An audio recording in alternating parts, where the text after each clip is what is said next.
வணக்கம். நான் உங்கள் Aathira. Welcome to Aathira audio books. ராதையை கண்டு கொண்ட கண்ணன் சீசன் 3 சாப்டர் 11ல் என்ன நடத்துதுன்னு பார்க்கலாமா? கவினுடைய வார்த்தைகள் அவளுக்கு வேதனை அளித்தது. சாரி, இது என்னுடைய தவறுதான், மன்னித்து விடுங்கள் என்று ராதிஷா அவளுடைய ஏமாற்றத்தை மறைத்து லேசாக புன்னகைத்தாள். என்னதான் ராதிஷா கவினை பார்த்தாலும் இப்போது அவள் கண்களில் எந்த எதிர்பார்ப்பும் இல்லை. யாரோ ஒருவரை பார்ப்பது போல் எந்த உணர்ச்சியையும் கண்களில் காட்டாமல் வெறுமனே பார்த்தாள். அவளுடைய பார்வையின் மாற்றத்தை கவினால் தாங்க முடியவில்லை. அவனது இதயம் வலித்தது. ஆனாலும் எதையும் காட்டிக்கொள்ளாமல், வீட்டுக்கு கிளம்புங்கள், இப்படி வெளியே சுற்றி கொண்டிருந்தால் வீட்டில் உங்களை பற்றி கவலை கொள்வார்கள் என்றான் கவின். ராதிஷாவின் உதடுகளில் இருந்த புன்னகை உள்ளத்தில் இல்லை.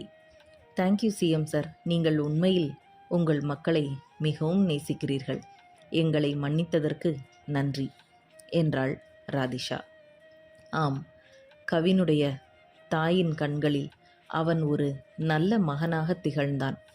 அவனுடைய மாநிலத்தின் மக்கள் முன்னிலையில் அவன் நல்ல முதலமைச்சராக இருந்தான்.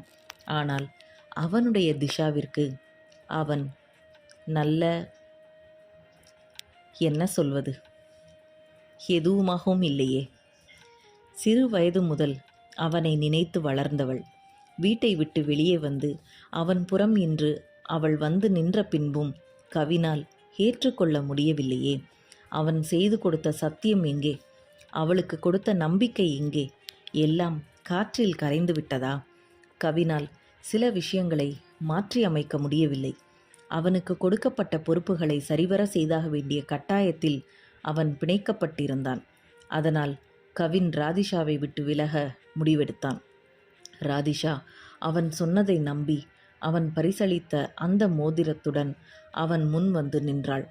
ஆனால் கவின் கடைசியில் அவளுடைய கியாஷ் தான் இல்லை என்று முகத்தில் அடித்தாற்போல் சொல்லிவிட்டான். ராதிஷா சிறு வயதிலிருந்தே மிகவும் புத்திசாலி. கவின் எதிர்பார்த்ததுதான். நிச்சயம் ராதிஷா அவனை அடையாளம் கண்டு கொள்வாள் என்று நினைத்திருந்தான்.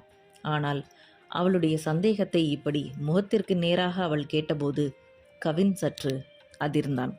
அவன் கடைசியாக அவளை பார்த்தபோது அவளுக்கு 10 வயதுதான் இருக்கும்.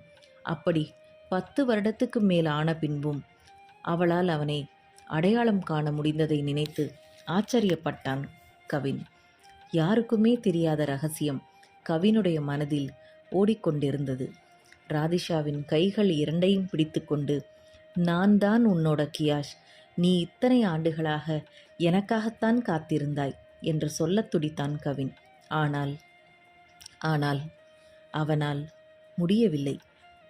அவன் தோளில் பொறுப்புகள் என்ற பெரிய சுமையை ஏற்றி வைத்திருக்கிறார்கள் இந்த மாநிலத்தில் உள்ள மக்கள் அனைவரும்.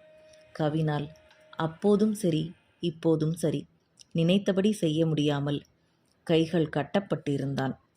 அதற்கான நாள் வரும் என்று கவின் நம்பினான். அவன் ஆசைப்பட்டது போல், அவள் ஆசைப்பட்டது போல், திஷா நான் தான் உன்னோட கியாஷ் என்று நிச்சயம் சொல்லும் நாள் வரும்.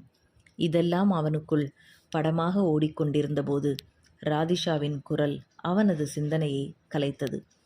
நான் கிளம்புகிறேன் என்ற ராதிஷா திரும்பி நடக்கலானாள். அவள் நடையில் ஒரு உறுதி இருந்தது.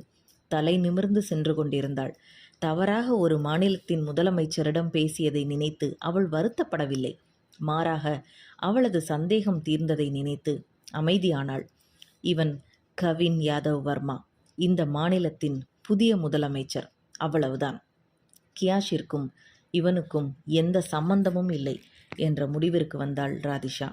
ஏனென்றால் அவளுடைய கியாஷ் அவள் கண்களை நேராக சந்தித்த பின்பும் பொய் சொல்ல துணிய மாட்டான் என்று நிச்சயமாக நம்பினாள் ராதிஷா.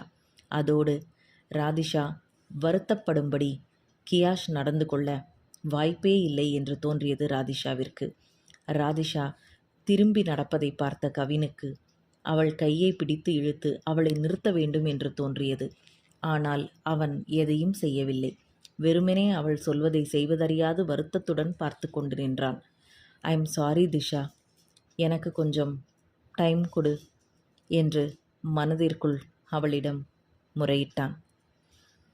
என்னங்க, இந்த ஸ்டோரியில் அடுத்து என்ன நடந்ததுன்னு நெக்ஸ்ட் எபிசோடில் பார்க்கலாமா? Bye viewers.